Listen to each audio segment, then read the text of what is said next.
Hello students, हम continue करें time series और वो अगले मेथड पर चलेंगे which was method of least square. देखिए यहाँ से हमने स्टार्ट किया था। ये मैंने आपको वीडियो में फर्स्ट में बताया था इस तरह से कि हम इस तरह से ये आपका ईयर है और ये आपकी सेल्स वगैरह हम ट्रेंड कैलकुलेट करते हैं। तो ये आपका जो एक्चुअल डेटा है और उसके बाद है ना हम ट्रेंड कैलकुलेट करते हैं। अब ये जो ट्रेंड हो जो होता है, ट्रेंड लाइन कह सकते हैं आप, है ना। इसको अगर हमें एक स्ट्रेट लाइन में रिप्रेजेंट करना हो, सपोज हम चाहते हैं कि जो ट्रेंड है वो एक स्पेसिफिक स्ट्रेट लाइन में है ना। हम या फिर हम कहें हम ट्रेंड को किसी लाइन से रिप्रेजेंट करना चाहें, एक स्ट्रेट लाइन से रिप्रेजेंट करना चाहें, तब हम यूज करते हैं मेथड ऑफ लीस्ट स्क्वायर। बात एकदम क्लियर है। हम मेथड ऑफ लीस्ट स्क्वायर कब यूज करते हैं? जब हम चाहते हैं कि जो ट्रेंड हो वो एक स्ट्रेट लाइन को रिप्रेजेंट, तो बेसिकली हमें एक्चुअली इस लाइन की इक्वेशन ही कैलकुलेट करनी है। तो मेथड ऑफ लीस्ट स्क्वायर इस लाइन की इक्वेशन को कैलकुलेट के काम आता है। और ये जो लाइन क्या होती है, बेसिकली ट्रेंड को रिप्रेजेंट करती है। तो now we need to find that line which represent the trend using the method of least square. तो चलिए अब इस लाइन की इक्वेशन कैलकुलेट करते हैं और उसके लिए कुछ प्रॉपर्टीज हैं, वो नोट कर लेते हैं अपनी कॉपी में। पढ़ देता हूं, आप नोट कर लीजिएगा। Method least square, this method is determined position of trend line, also called line of best fit. तो ये जो लाइनिंग होती है इसी को कहते हैं लाइन ऑफ बेस्ट फिट कहते हैं। ठीक है, आप इसको ट्रेंड लाइन भी कह सकते हैं, इसी की इक्वेशन में निकालनी है। Procedure to find equation of trend line, इसको पढ़ते हैं Y T is equal to A plus B X. Y T basically trend value of I है। सेल वगैरह अभी क्वेश्चन, जब क्वेश्चन करेंगे तो अच्छे से क्लियर होगा। अभी बस लिख लीजिएगा, है ना। क्वेश्चन का वेट करता अच्छे से क्लियर हो जाएगा। इस सेल को लेते हैं एनीवे। एक्स होता है deviation of time from the origin time. ये भी जब हम क्वेश्चन करेंगे तो अच्छे से क्लियर होगा। ये और भी कांस्टेंट होते हैं, उनकी वैल्यू यहाँ से निकालते हैं। Summation of I by N और बी की वैल्यू होती है summation of X Y by summation of X square. और यहाँ पे बड़ा इंपॉर्टेंट है कि समेशन ऑफ एक्स आपका जीरो होना ही चाहिए, है ना, तभी दोनों काम आते हैं। ठीक है। एन नंबर ऑफ ईयर होता है, ईयर नहीं कहना चाहिए, it should be number of, better से भी टाइम इंटरवल, क्योंकि जरूरी तो हमेशा ईयर में दिया, मंथ में भी दे सकता है, वीक का भी दे सकता है। तो better N is number of time interval कहें तो ज़्यादा अच्छा रहेगा। और इसमें भी दो चीज़ें होती हैं, जैसे एन इवन ऑड का अलग अलग होता है ना। एन ऑड के लिए हम जो मिडिल ईयर उसको ओरिजिन लेते हैं और एन इवन में एवरेज ऑफ मिडिल का ओरिजिन लेते हैं। ये भी क्वेश्चन करेंगे तो अच्छे से क्लियर हो जाएगा। जैसे पिछले वीडियो आपने देखा होगा, ऑड इन में डिफरेंस आ रहा था, तो यहाँ भी डिफरेंस आएगा।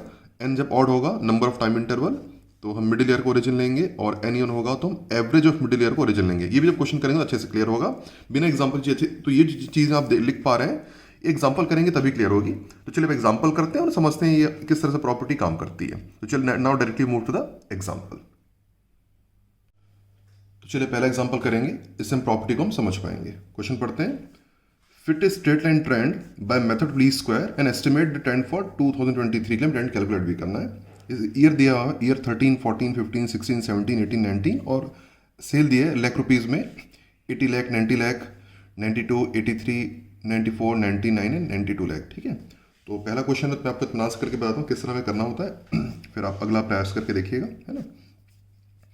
सबसे पहले निकालते हैं डिविजन। पहला जो स्टार्ट करेंगे यहाँ पे, पहले हम सबसे पहले मिडिल ईयर खोजेंगे। इसमें देखिएगा यहाँ पे स्क्रीन में ऑलरेडी लिखा हुआ है 1, 2, 3, 4, 5, 6, 7। तो मिडिल ईयर होगा ऑफकोर्स, जो आपका मिडिल ईयर आएगा इन सब में ये आएगा 2016 आपको मिडिल ईयर आएगा, राइट। इस यहाँ पे लिखा हुआ है डिविजन फ्रॉम 2016, यही आपको एक्स कंसिडर करते हैं। ठीक है। तो ऑड में तो मिडिल ईयर आसानी से मिल जाता है, तो यहाँ पे आसानी से मिडिल ईयर होगा।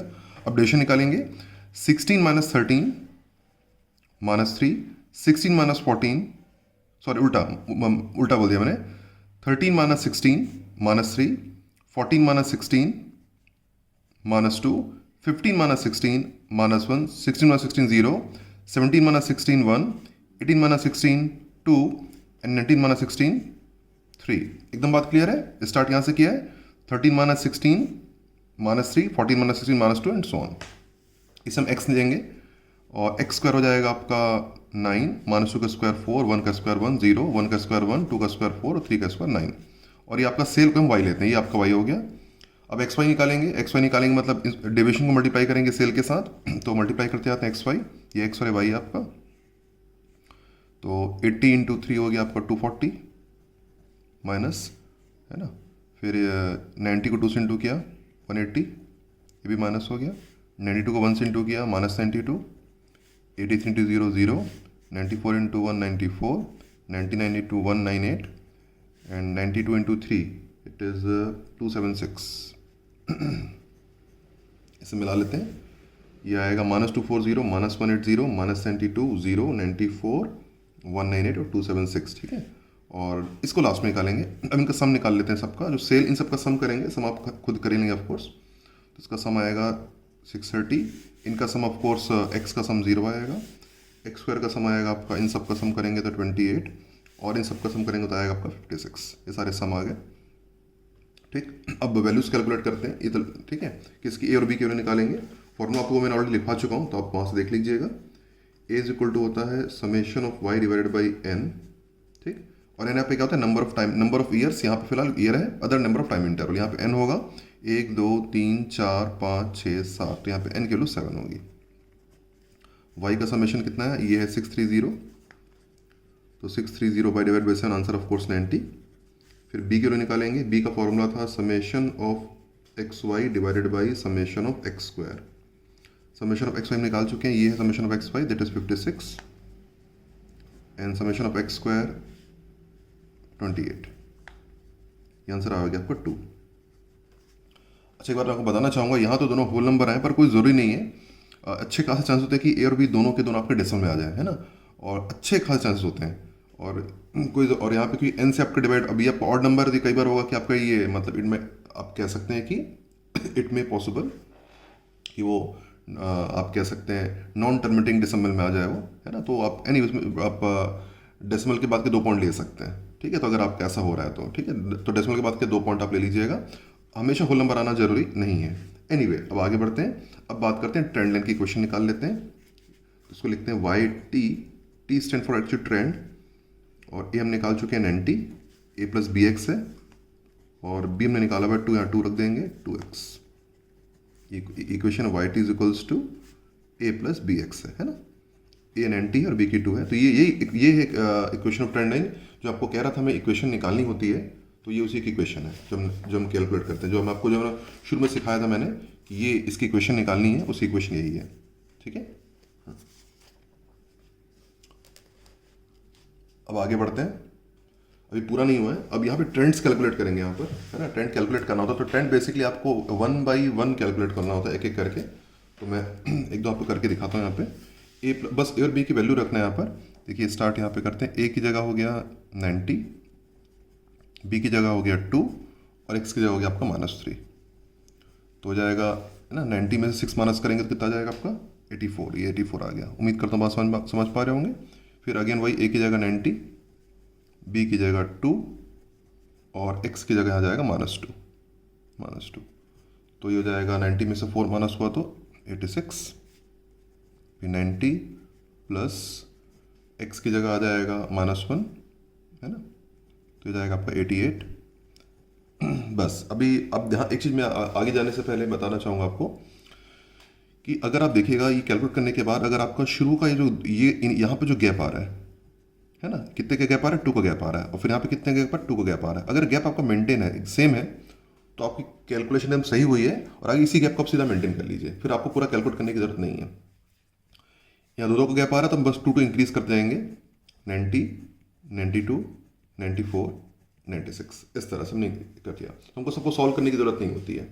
लेकिन एक बात ध्यान रखेंगे, हम शुरू की 3 वैल्यू निकालेंगे, है ना। और जो ऐसा ना करें कि शुरू की 3 वैल्यू निकाल गैप मेंटेन करेंगे।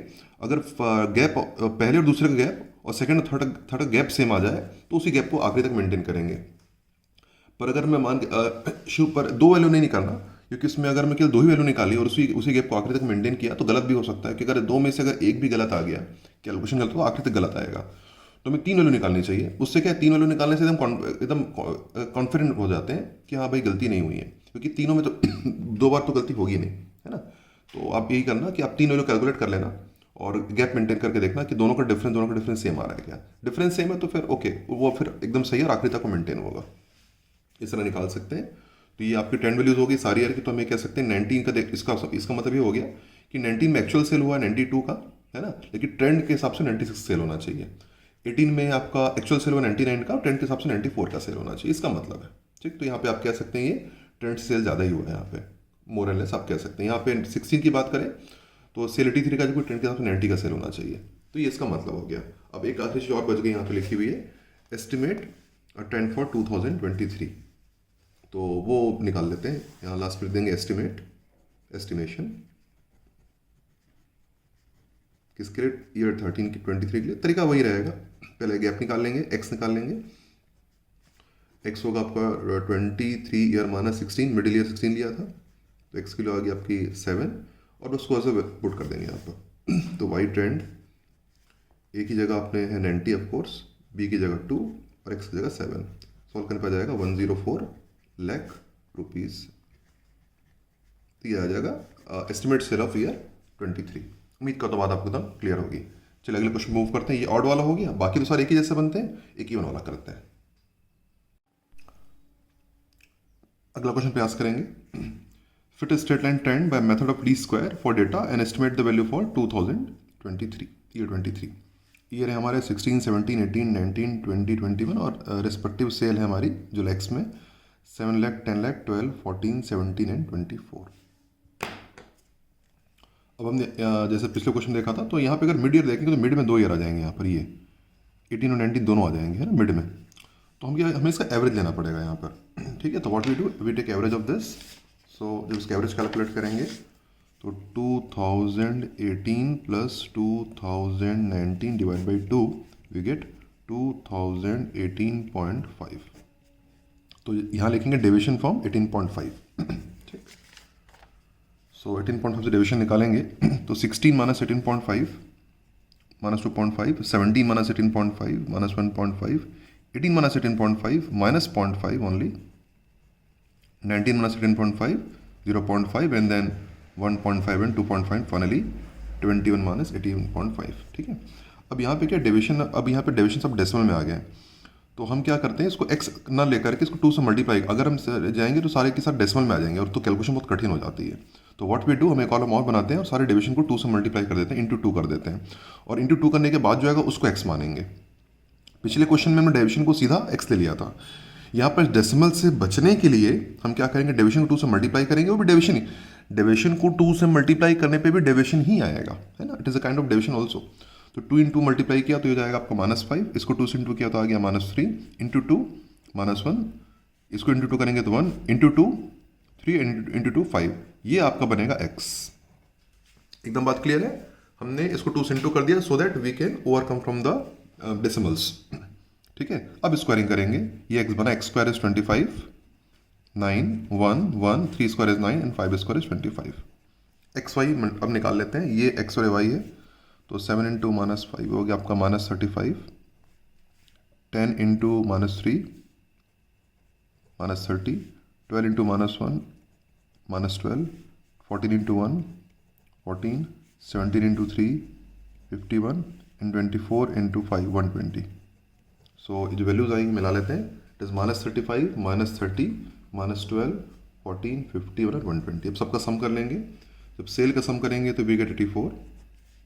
डिविजन तो ये हमारा डिविजन मानेंगे, इसका सम हो जाएगा 0, एक्स स्क्वायर का सम इन सब का सम करेंगे तो आएगा 70, और एक्स वाई का सम करेंगे तो आएगा 108।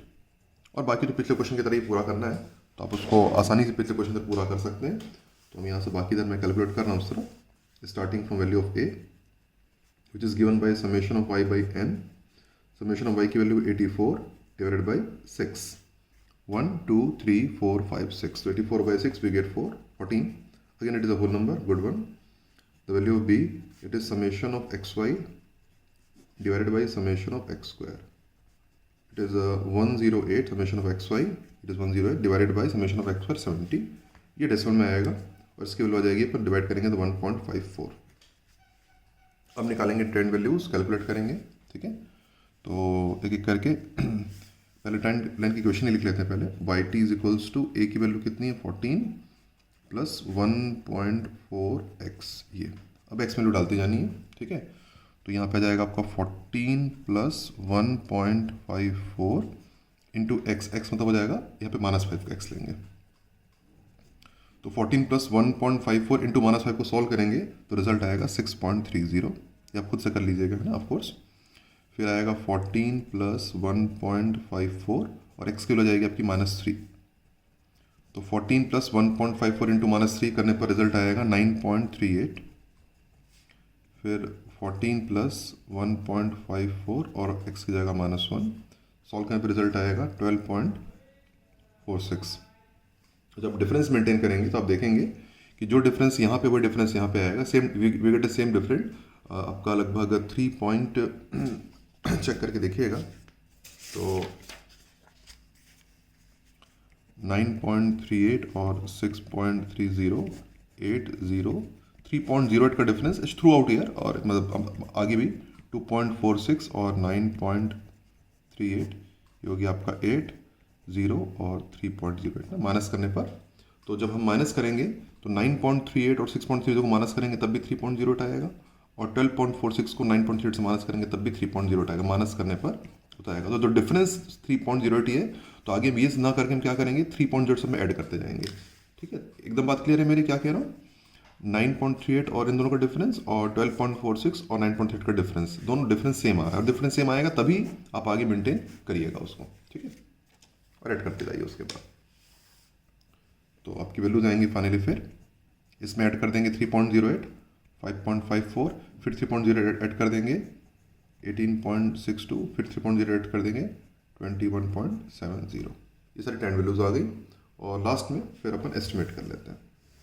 एस्टिमेशन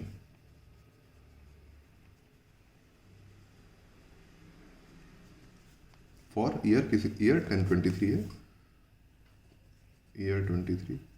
तो जो आपका डेविएशन है हो जाएगा का 23 माइनस जो हमारा मिड ईयर था, इट वाज 18.5, तो माइनस करने पे कितना हो गया 4.5, और डेविएशन x तो 2x है ना डेविएशन हमारा, तो ये जो x की वैल्यू आएगी उसमें 2 से इंटू करके आएगी, 4.5 इंटू 2 रिजल्ट इज 9। तो फाइनली जो एस्टिमेट वैल्यू आएगी 14 प्लस 1.54 और x की जगह 9, तो 14 प्लस है ना, इन दोनों को मल्टीप्लाई करेंगे तो आ जाएगा आपको 13.86, और ऐड करने पर आ जाएगा 27.86 लाख रुपीस। ये आपका फाइनल एस्टिमेट वैल्यू आ गई, फाइनल ट्रेडिंग। तो आप कह सकते हैं कि 23 में लगभग इतने का सेल होना चाहिए।